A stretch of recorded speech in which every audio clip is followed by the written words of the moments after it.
Great. Come on in, everybody. Got to get going again.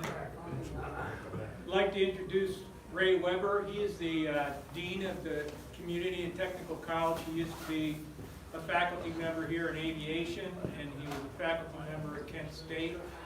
And he still, fortunately, finds some time to come down here and teach a little bit. So I asked him to talk. It turns out he was teaching some courses on human factors and physiology, and I said, would you do a presentation on illusions, both visual and vestibular illusions? And I think this works in good with the SVFR stuff we're talking about this morning, because when you're flying in lousy visual conditions, and maybe in and out of the weather when you don't want to be in and out of the weather, especially if you're caught by surprise, it's very easy to encounter illusions. With that, over to you, Ray. Hello, as Rocky said, I'm Ray Weber. So I am the Dean of the Community and Technical College, but I'm also a pilot, though I've only flown bug smashers. I ended up being an educator for most of my life, so nothing bigger than a bear.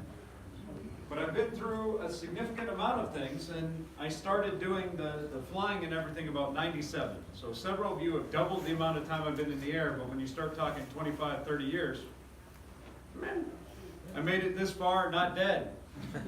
But whenever I start talking about illusions, at this point, and for 20 some odd years, I have used this accident.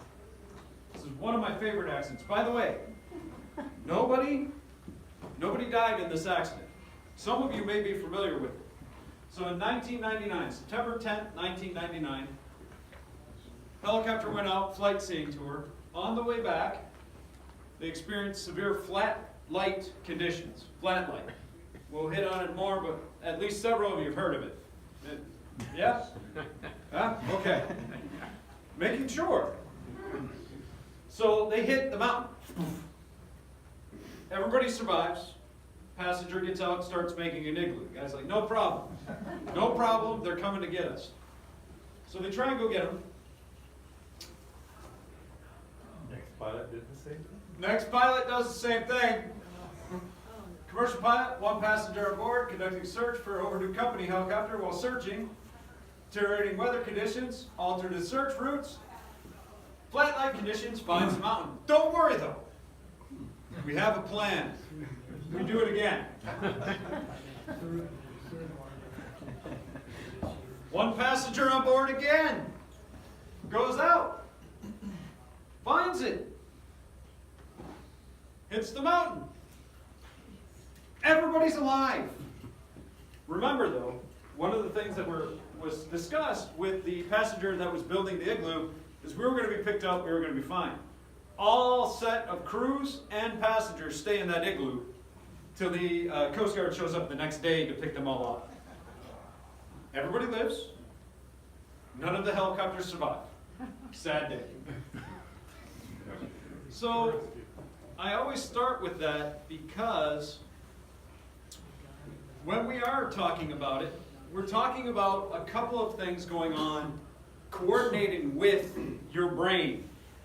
So the senses tell us what's going on around us through their operation, but the brain interprets it. The brain is the thing telling you what this looks like, what this is.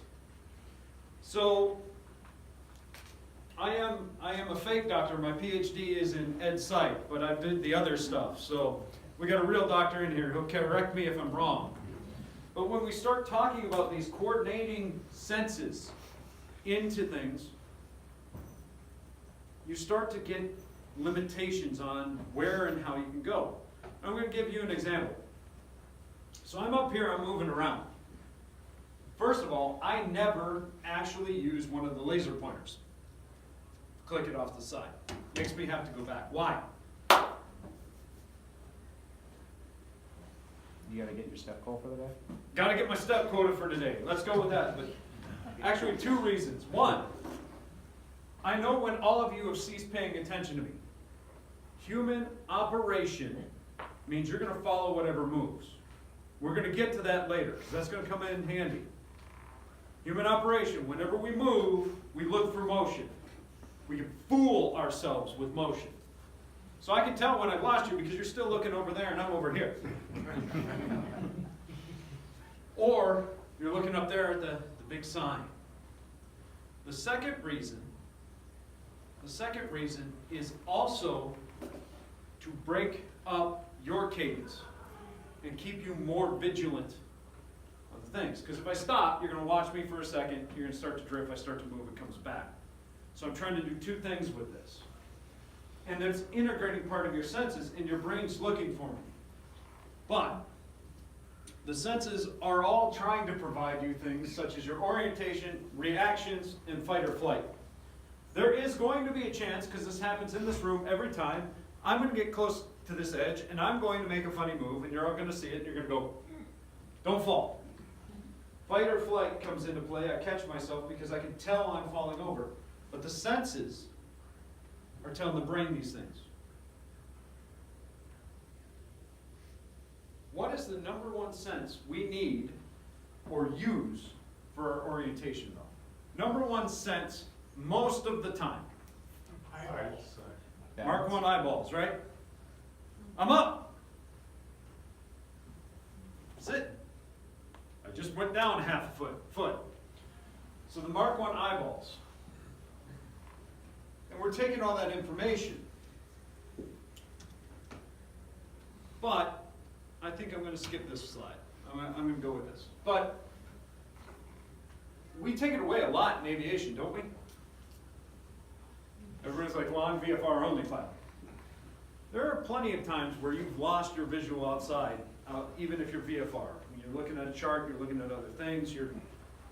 I can't tell you how many times people have gotten messed up, including myself, because I'm not even looking at the instruments at the time. I pulled out iPad, chart, in my case, mostly charts. I still like paper, makes a fun sound, accordion. But you're pulling it up, looking at it.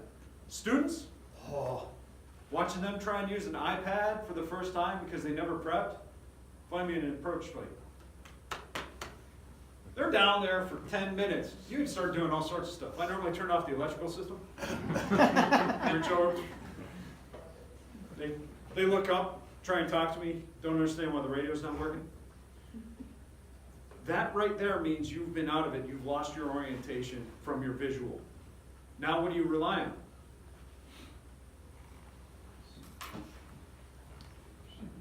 You're relying on your inner ears, your balance, vestibular. 3 semicircular canals that are telling you, hey, you're moving along this track. Number one rule, not movement though. They're telling you acceleration. We'll get to that here in a minute. So you start using this. But also, you use your sensation and feel. How do you know you're in a 60-degree bank turn? Get the range. Well, we'll get to the leads. If you know multiple reasons, right? You look at your instrument, you look outside, but also how does it feel? Seat of your pants. Seat of your pants. 2 G's.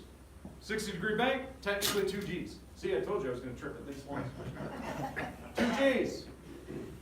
That means it feels like we're double. So you're using the sensation, seat of the pants sensation. You're using your inner ears, your vestibular system. And they lie to you so often. So very often. So once we take away the vision, we start relying on things that rely on sensations that aren't necessarily there. And you can trick the sensations back. All right? Anybody been sick enough you've had the bed spins before? I'm not talking about whatever way you got them. Yeah? Way you solve it? Foot on the ground, eyes watching something stable, not a ceiling fan. Multiple inputs that are giving you the correct information can help you overcome the other ones. So that's something that you need to consider and think on. But the stuff that you guys were talking about, the leans, when our vestibular system is lying to us so very much, the leans, which was brought up, thank you, is the sensation, and we're going to talk about how, of you being at level flight when you aren't. Because remember, I said the vestibular system detects along different axes of flight acceleration, not movement. You can also get more intense somatogravic illusion of turning. You can start to get sensations if you trigger multiple semicircular canals to give you a tumbling sensation. Who's had the vertigo before? Lovely, isn't it? I don't know where I am in space. This seems bad. We also happen to have the illusion of tumbling backwards, which everybody has felt, and if you're not careful, because these seats bend in a weird way, you may end up getting them in this room. So you gotta watch for that. But it does, it gives you the sensation that you're continuing to fall backwards. We can also get illusions of climbing or diving based on the odorless. Coriolis illusion works on turning in different axes and vertigo. And a lot of it's because of this stuff, right here. You have these 3 semicircular canals, and I totally stole this from the FAA, and I'm okay with it. Because this picture will show you that, in general, not perfectly aligned, these line up with the different axes of rotation. Are you rolling? Are you pitching? Are you banking? Well, that's the same as rolling. Yawing. Words hard. So if you're doing these things, it is affecting your vestibular system for a time. So, I mentioned twice now, so I'll give it the 3rd time so you remember. The vestibular system detects acceleration. Acceleration is a change in velocity. That means either direction or speed. If you maintain a turn for a consistent amount of time, set rate of turn for a consistent amount of time, you are no longer accelerating.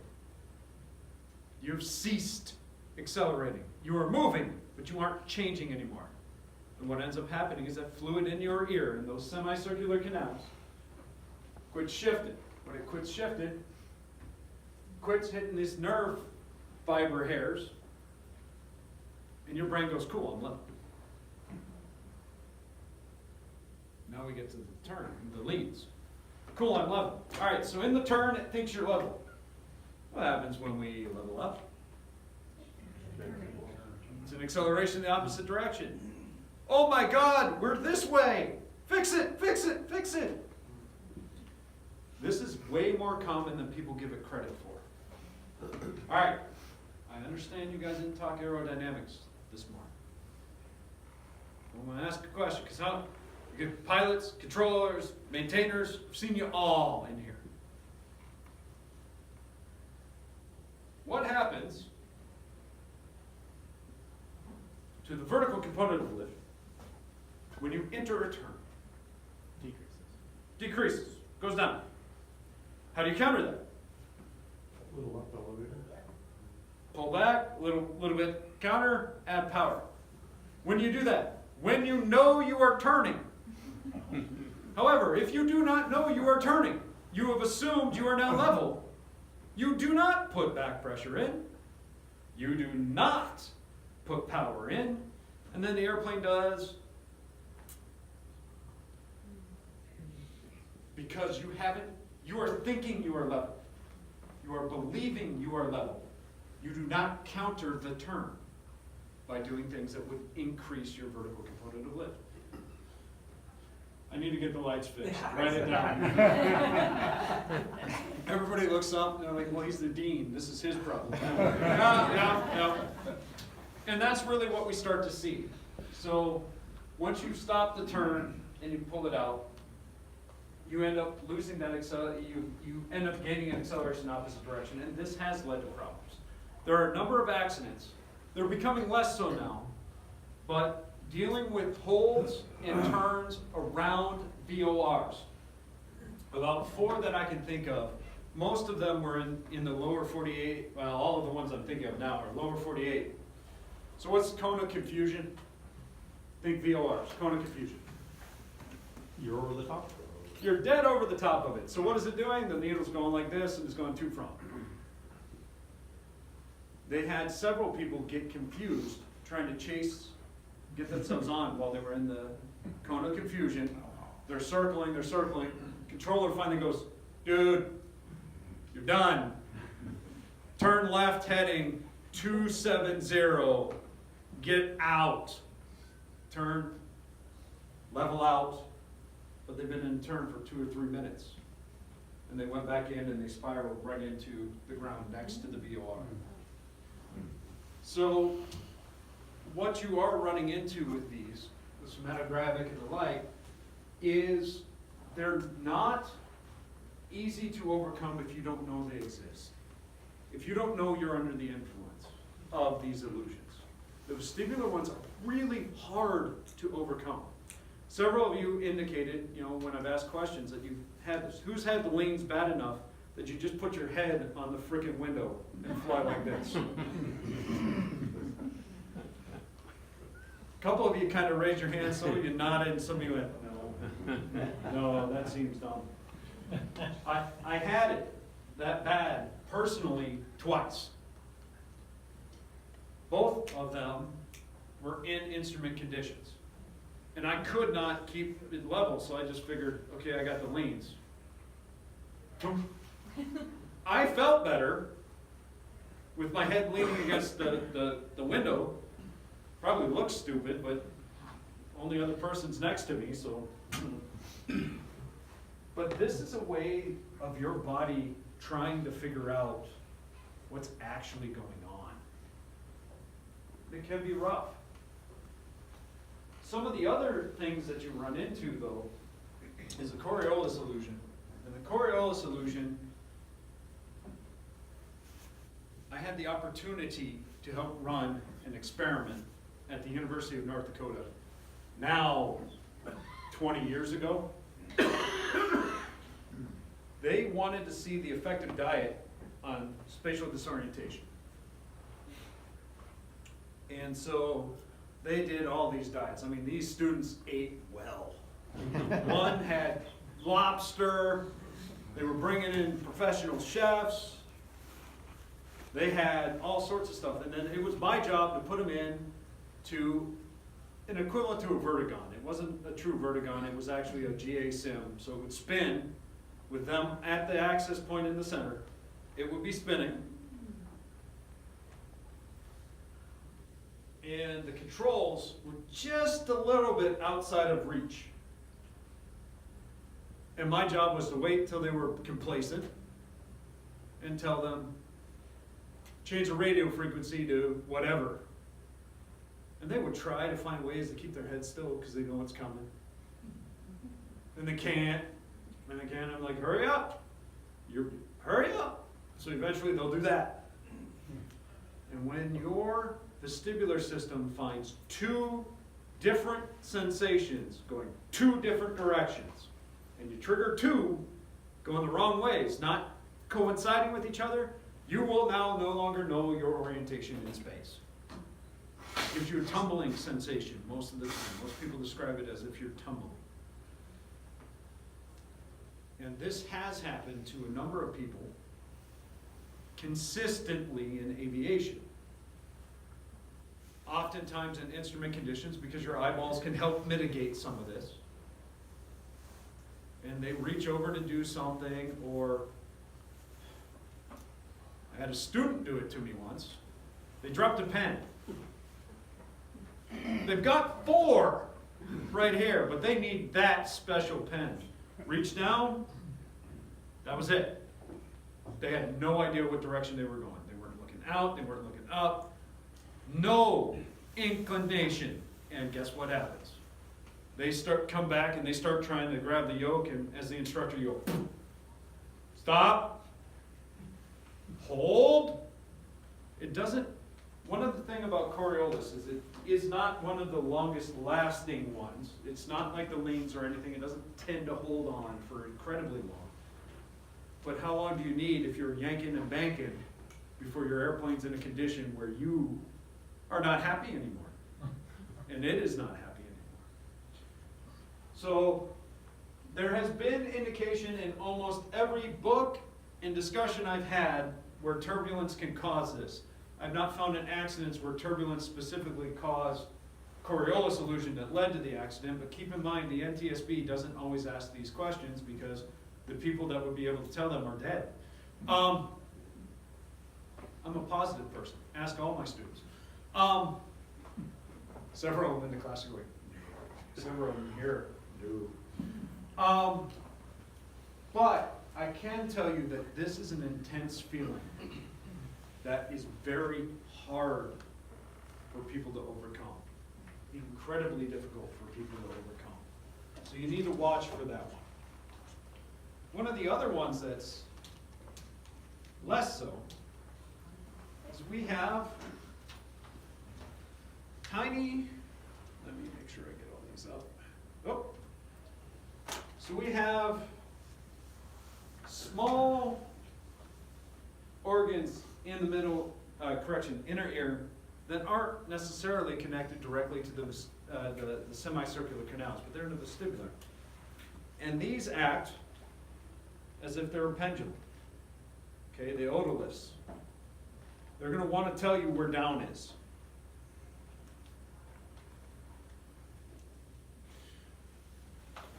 And I can tell you, let's see if I can bend this way anymore. I can tell you, I'm going to grab the chair.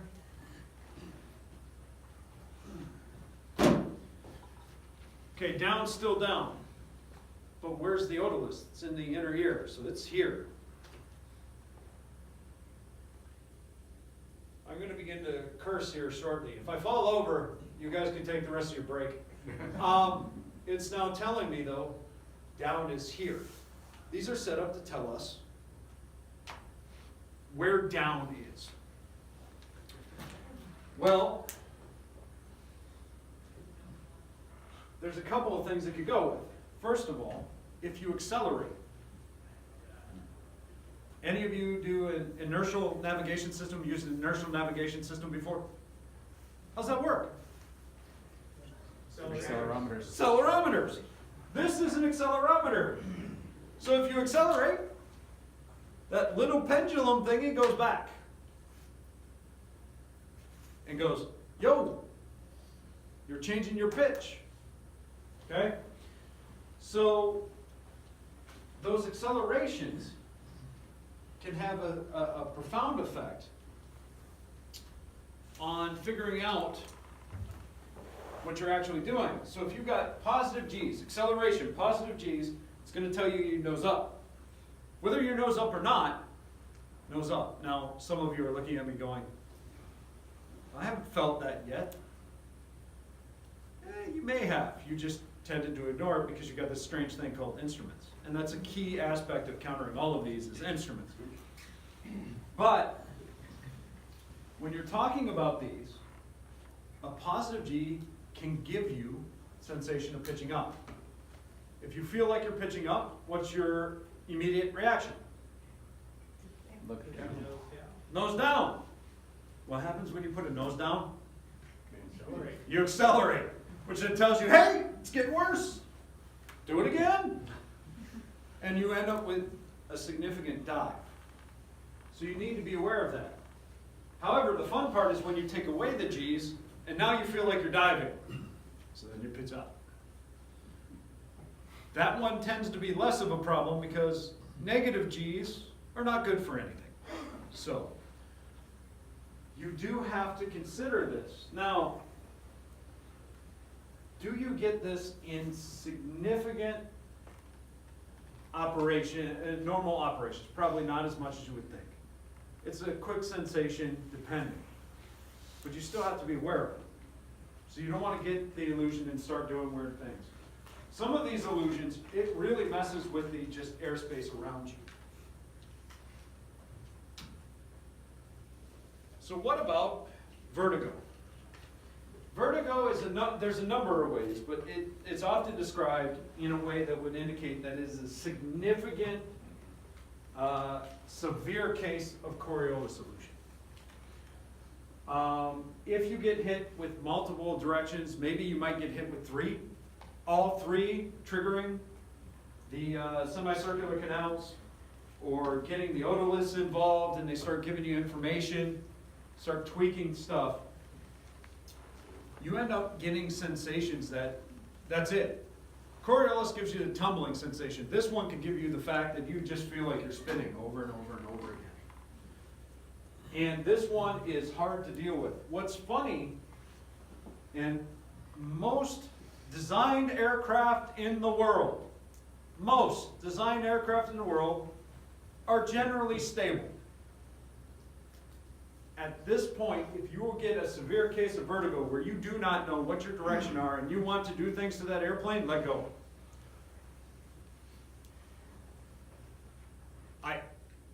Go ahead, Rocky. Yeah, so one of the other options, if you have an autopilot, is to engage the autopilot. Immediately. If you've got an autopilot, turn it on. If you don't, let go until you sort yourself out. Because this is a situation where it's possible to rip the wings off your aircraft. Because you have no clue, you're going to start doing things. Do not overstress the aircraft because you are confused about your orientation in humanity, in space. So, these are some of the basic ones when you talk vestibular. It's a significant amount of options and possibilities. And most of this occurs in a situation or time frame associated with you having less visual acuity, inability to look out and stabilize yourself by using your vision. Can it happen with it? Oh yeah, it can happen if you can see outside, but generally it's mitigated by that. Cool, so if you've got vision, your VFR, it's a gorgeous day, you're perfectly safe. So how's the midair stuff going in Alaska as of late? We've had a few, right? Midair collisions? Where do midair collisions normally occur? Near an airport. Near an airport? What's the weather like? Nice. Clearly. Clear a million. So, remember how I told you it would come back, that me moving around would be part of the lesson. We want movement. We track movement. We want to avoid the tiger that's going to eat us from over here. We have our peripheral, we got our frontal vision, we've got space all around, we're looking for movement. This is one of the things that magicians use all the time to trick us. There's other things too. I'm going to ask a question. What is the most important instrument in the aircraft? The pilot. Pilot's most important thing. I should have been more specific. Actual instrument on the panel. I apologize because the pilot is it. Airspeed. AEI. I got airspeed, ADI, The ball. the ball. Come on, give me the rest of them. Just list them then at that point. Because the reality with this one is there actually a most important instrument? Depending on how you're flying in the light, maybe there's one that can give you more immediate information, but they're all there for a reason. Nobody put them there because they thought it was cool to add cost and wiring and other stuff. It's to cross-reference, right? Cross-reference. But that's another thing is, so there was and I'm going a little bit outside of aviation for this study, but they examined, so everybody familiar with Penn and Teller, the magicians? Yeah. So they have a trick that they had no idea how people fell for. No idea how people fell for. Okay? None whatsoever. They even did it with clear plastic cups to see at the end. So they would use solo cups, swap in balls. You end up with a baseball, go from small tin foil at the end, they've got a baseball, and they, blah, blah, blah. Like, there's no way people can miss this. So they did it with clear plastic, where you could see the balls switching. People still fell for it. So they said, why? Because humans were looking at the faces of the people, because that was deemed more important than the rest of the information. Once they took, they took the image, cut it down to just the hands, Nobody fell for it. So when I ask, what is the most important instrument? We tend to also focus on that. So we've got movement, and we got mental importance. Now what's funny is the ADI gives you huge amounts of information. So you're going to use that. Your attitude indicator gives you immediate information about what you have done. But everything else is there for a reason as well. So getting that scan in the way. So you get this most important thing.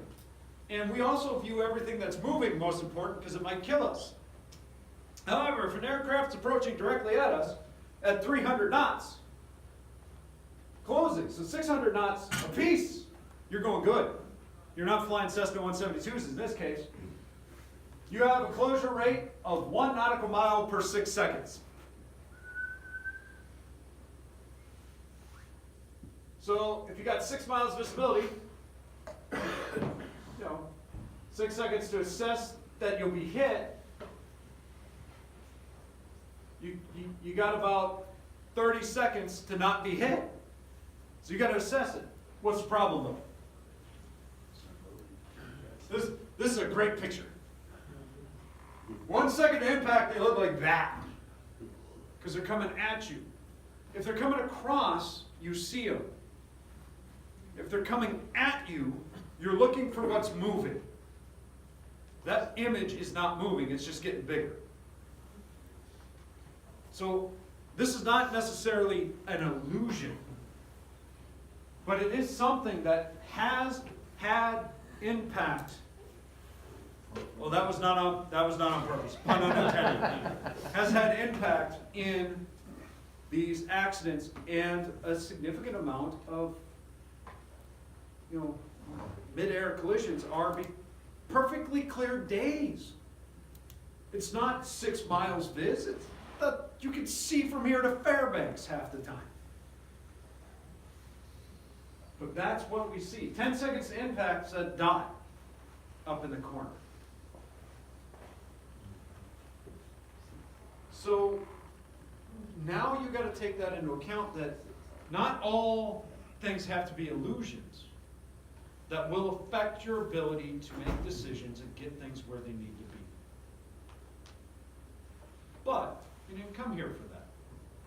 You came here to talk about visual illusions. We trick them. And we trick them a lot.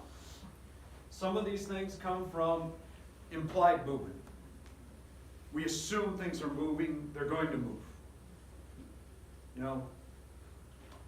Tossing a coin back and forth between your hands and then don't toss it, but do the same action.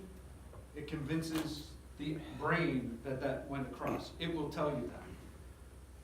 You want to mess with, grandchildren, children, wife. You do something with this hand and then take something off the table. Used to do that to my kids all the time. I just walk away. Yes, I'm mean-spirited. But because of those things, because we're looking for movement, because we pick what's important, we can trick it. And we do trick it. Quite a bit, actually.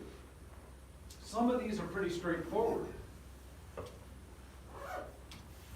Octographic, aircraft accelerates. If an aircraft accelerates, it's possible to give you the sensation you're going backwards, or the reverse of this. Have you ever sat at a stoplight, had somebody move, and you actually try and put the brake through the floor? Yeah. Like, we've tricked ourselves, our peripheral. They've come forward, they get stuck, and it's like, oh, I'm moving, when you're not. Or vice versa, you're moving, but it feels like you're not. These can happen. So, autokinesis is one of those ones that just kind of makes you look a little bit foolish at times. And I have yet to find out of an accident caused by autokinesis. But autokinesis is when you have a limited amount of things to stare at, and you're staring at, normally at night, a light. could be way out there. And what ends up happening is if you are staring at something intensely, your eye muscles will begin to twitch. And when your eyes twitch, it gives you the illusion that it's moving. I personally had this happen to me once and had a controller hunting for an airplane that didn't exist for at least 5 minutes. Fortunately, there was no airplanes around. But I called them up and I'm like, there's something out there. I'm climbing. I'm not going to be here. So I climbed 2,000 feet. The guy's looking for an airplane. VFR, he's assuming VFR. I was IFR at the time. Client asked for 2,000 feet, went up, boom, boom, boom. And he's looking for him. He's like, there's nobody there. Get back down. Stop. So I got to look like a fool. But it was just a trick. I was flying IFR, but it was a VFR day.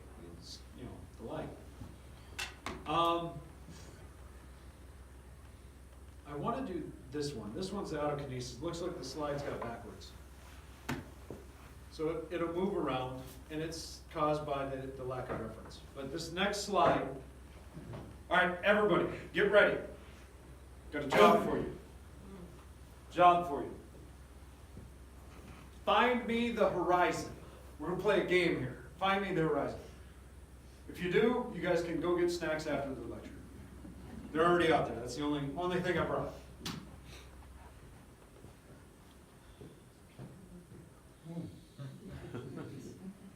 I mean, they found the mountain. It's pretty close to the top of the frame, isn't it? It's right here.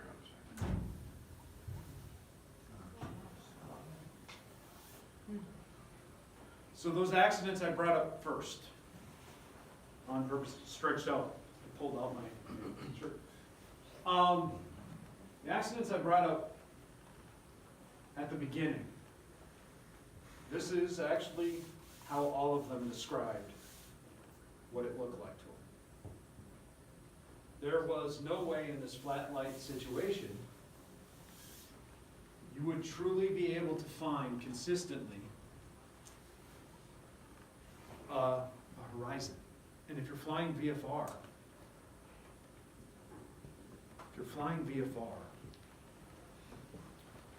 you aren't relying on anything other than your Mark I eyeballs. Your instruments are still there. This is something that personally I like to try and do. I don't fly often enough anymore, busy life and stuff, take it when I can. But I always try and make sure, at least 3 times a year, I go up with a destructor, I put on the goggles, and I just try and get somewhere. They're with me, I just try and get somewhere. I practice doing that. I don't have an instrument, I can't fly a IFR, I don't have an instrument-capable aircraft.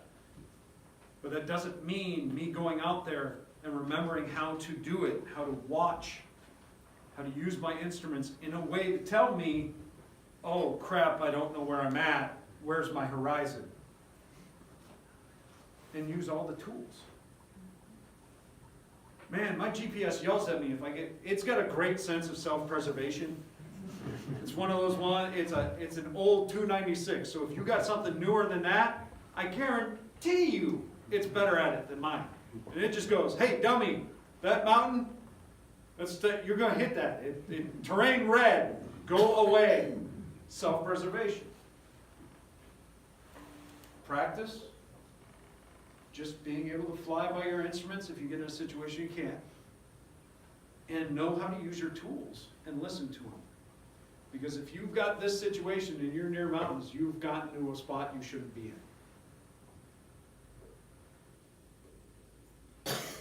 Remember, superior pilots don't need to use superior skill.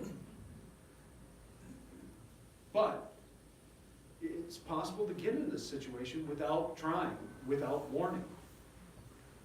Once that happens, use every tool you have. And, okay, I learned to fly in the lower 48, came up here, I've been flying here, I've been here 10 years now. Rocky took me in the first Alaska flights I did. We live, so it's good. And I can tell you, I'm still confused by the amount of people, when they don't have a reason to, that will fly at ground level. I will take off, go up to 5,000 feet, and I feel like a king looking down at all those peasants without altitude. Like, awesome. I'm only at 5,000 feet. So when you're planning your routes as well, if you notice that you got severely high clouds and you're going to be near mountains, snow blending into high clouds means you're not going to be able to see that defined horizon nearly as well. So maybe now it's time to look at, hey, that mountaintop's 5,000, if I'm at 5,500, probably going to feel a little bit better and not need it. So, similar, this was a weird one because the clouds went away when the picture was taken. So this was out in the Dakotas. You can tell because there's nothing. But the clouds went away, but this person ended up short of the runway, which was right about here, because they just didn't have any reference. And if you don't have focal points or anything, you start to get into black hole approaches. There's a recent study done that found black hole approaches, and here, I'll go to found that black hole approaches are becoming more and more of a problem. Well, they're not becoming more and more of a problem. They're now looking at them and going, oh, maybe these are a problem. So when there's no lighted terrain, nothing around the runway, just the runway, be it, Rocky pointed out before we started, be it night or day. What if you've got a black runway and it's white all around it? Your ability to judge distances, height, is out the window because you have no other reference. How do you know? I always like asking this question. How do you know when you're ready to flare? The giggling means when the wheels hit. Passenger's gas. I'm running with that one. How? Peripheral vision. Peripheral vision. You're looking out, you're seeing things. If there's nothing to see, you've lost that. How do you flare? You look down the end of the runway, right? You got all the other stuff. You kind of hold it in the same spot till your wheels touch. But if everything blends in, you're watching that end, but it's harder to gauge when you, or how much or how quickly. And you end up a little bit early. And there are other times where it is possible to feel that the aircraft is stable when it's not, because there's nothing to show you. Or vice versa. There have been people that have identified a black hole approach to a runway, and they felt that the runway was swaying. I guarantee you the runway, they weren't doing a carrier landing. It's there. It's not moving. This is Alaska, I apologize, 2018, yes, the runway did move. But at the time, generally, there's no earthquake. So, either they feel that the runway is moving, or you have a severe difficulty gauging actual height above the runway because there's nothing for you to gauge. So you can land short. I pulled this image from this image from this article. If you want to, I'll make sure the link gets to whoever needs to. This is the scientific discussion of black hole approaches are causing more incidents than we ever thought should happen. I should have put a QR code. I'll think of it next time. 7 people follows. I did think this was hilarious because they're like, aggressive descent. But it ends up just being short a lot of times with these black hole approaches. Now these next two pictures I took, okay? Photographs that I took, because we're gonna talk about false horizon, and it's really hard to get a false horizon photo because you're never thinking about it. I had somebody else in the airplane. Yes, you could tell I took it because fuzzy. But, and they're not perfect ones, but without a clearly defined horizon, it's possible we will line up as humans to whatever looks level, whatever looks flat. If you've got a cloud bank that is sideways, human nature is to, oh, that's the only, match it. You're going to want to match it. And it's really hard to get that away. Because what are you trying to accomplish when you're flying VFR? I want to be level. How do you tell you're level? Mark 1 eyeballs outside, whatever's level. Planet tends not to shift too much. Again, so this was a really cool one where we had, Choice. yeah, 2 choices here. Which one's to run where? And this one is Lake Erie. Okay, coming back over Lake Erie. The horizon is nowhere near the shore of Lake Erie. But this time I was flight instructing with this one. And I took the picture because the student lined up with the shore. We were in a 15-degree bank. Looks level though, doesn't it? We were in a 15-degree bank and I'm like, okay, undo now. Fix it. So we leveled to this. And that kept us in a 15-degree bank. Your one leg gets tired after a while holding all that rudder too. Yep, every time. Well, also not switching fuel tanks in a, yeah, different problem, different discussion. All right, again, stealing from the FAA. Alaska gets interesting because I've greatly enjoyed the number and types of runways that I've been able to land on. Used to just be grass or pavement. I also get beaches now. I've flown with Dave before. I also get tons of gravel. Beautiful.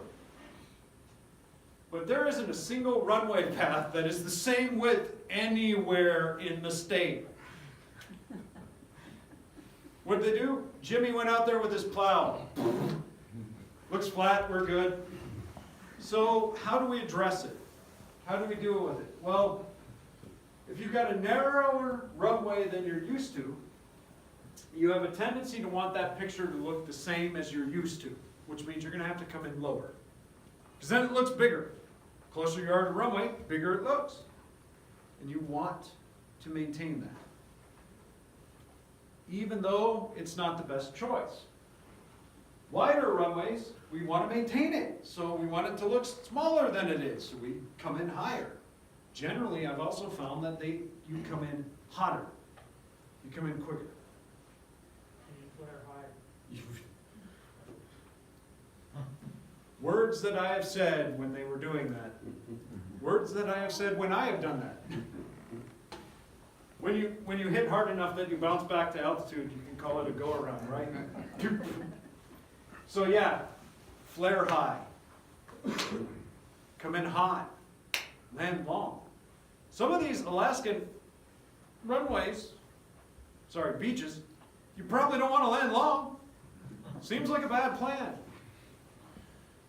So you run into it. But if you take that into account and you know of it, people are pretty good at adjusting it. I will say if you are going to an improved runway and they have VASIs or PAPIs, you can use them. I promise they're okay. I've been told that I don't trust those things. I'm like, well, that's fine, but you're still stupidly low. Put power in. So there are tools out there that are available. Runway tools, all sorts of them, that you can utilize. You also have information that you can go ahead of time. Unfortunately for us, the FAA has put, you should become available with all available information before you fly, right? It's in the regs, or 91. These stupid things, there's a whole lot of information available, right? Might help to know the actual runway widths and heights. It does really good, I promise. It is helpful. Everyone's like, okay, now he's professing. He's got to go back to, So let's do another one. All right, runway illusions, slope it. Down slope, we tend to come in high. If we come in high, we tend to come in high. We also tend to try and save it. What are we going to do? We can make it. Incidentally, hazardous attitude should be changed to the title of, we can make it. If you say those words, go round. You have already screwed up. So downslope, again, you also tend to have similar flaring issues. What about upsloping though? Because we got a lot of those. We have a tendency to try and come in lower. And that tends to be a problem. There's a runway out by Petersville, one of the mines, friends of ours. I mean, it's about a 2,000 foot personal straight. That thing is about 7, 8 degrees up. I can tell you, coming in, you kind of get cross-eyed and you want to aim low for those trees. And I believe last time somebody talked about the magical FAA 50-foot trees that exist everywhere. 50 foot, they stop growing. I don't want to meet those trees. So going into there, it gets funky. I'm sitting there going, it's upsloping and it's smaller. Upsloping, smaller. On my way in for that to land. The whole time. Because you don't want to fall for this one. You know it's there. So that gives you. Postural illusions. Okay? This one is that seat of the pants. This is the feeling that things are happening. So this one, I want to tell you the ways that this can affect you. But there's tons of them. This comes from just the sensations of your body, the feelings. Which means when you put on G's, it feels like you're being pushed in. When you accelerate, decelerate, all of these things, they can give you sensations of doing something. Your instruments are key. And then I'll end on this one because this is the technical definition of air sickness. The sympathetic reaction by the stomach to conflicting visual, vestibular, and postural cues. Body doesn't know what to do? Vomit. Don't know why? Fine, vomit. That'll solve it all. So keep in mind, if you are feeling these sensations as a pilot, you're aware of them. If you have passengers that don't fly consistently, they are not. And they will be having a rough time. If you're getting these, so are they. And they have no clue. Try and give them ways out. If they can see distance, get them to look far down, something stable. Get some air on them, hand them the bag. But also talk them through, hey, this is normal, this was a situation, we're out of the situation, things are going to stabilize, just give it a minute, watch far out. Let's get some air on it. Yes, it's -10 outside, but when you open that air vent, that does shock them back into happiness. Probably not the direction I would go with it, but -10 in the face will wake you up. And you're trying to make sure that they also are prepared. So, I have went through these kind of quick. Kind of quick. But I wanted to ask, what do you guys want to know? What questions do you have? Or do you want to go right for the snacks? It's my understanding that we see in the past, in other words, there's about a quarter-second delay between what we see and where we are. And I wonder if you'd comment on that. All right, I'm going to be honest, I'm not aware of that. Because there's processing time. So the body itself, so your sensory memory is considered microseconds. That it decides, it's taking all this information, decides what's important. So, do we live in the past, or see in the past? And the reason where they figured that out to start with is in fast draw competitions. He who draws first always wins. Yes. So there's a processing process. So do we see in real time? We essentially are seeing in real time. The brain still has to process what it is, and there is delays in that. So are we seeing or processing becomes the question there. Quarter of a second, most of the time it's even less than that. Now, quarter of a second might be process, force arm, grab, pull, shoot. And there are individual variations on processing speed. There's also ways to automate processes so it happens faster. But are you always going to have instantaneous see and immediately react? No, that's the delay you're talking about. So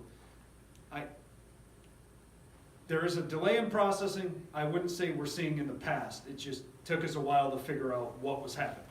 Does that answer your question? Or at least that's my understanding of it. I can get you info and I can see if I can't find some more for you. Race car drivers have talked about this. Yep. About the reality they're seeing. There's a lot of anticipation that Yep. has to happen.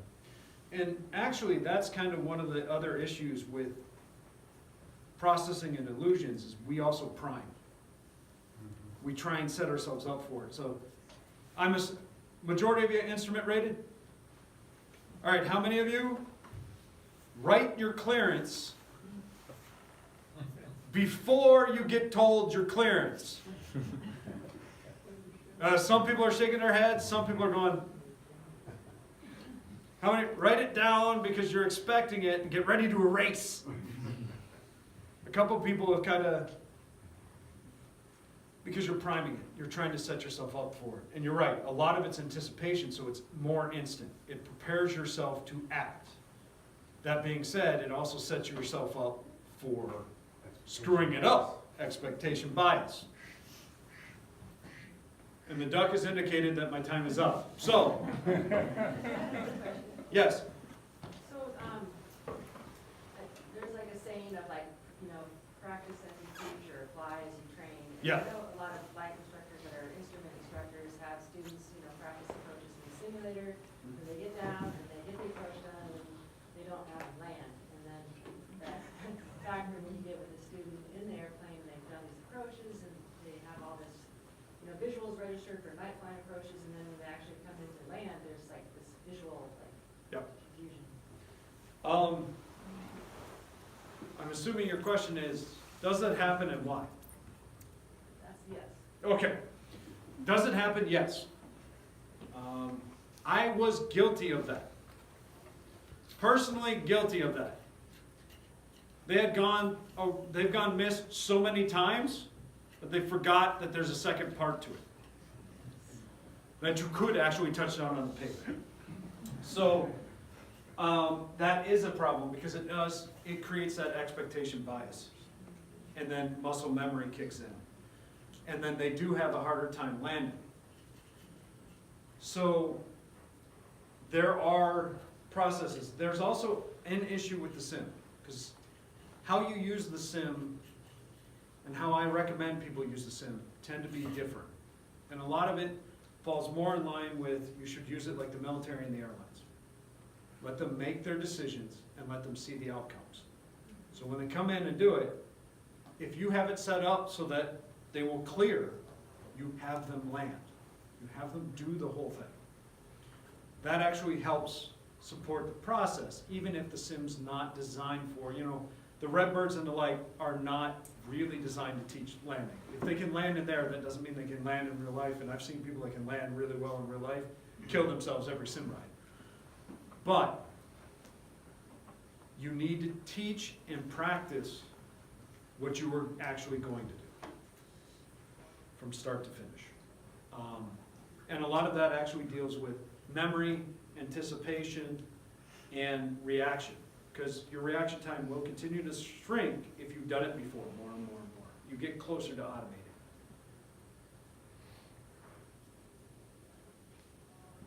All right, go get snacks. Yeah. Nice job. Thank you.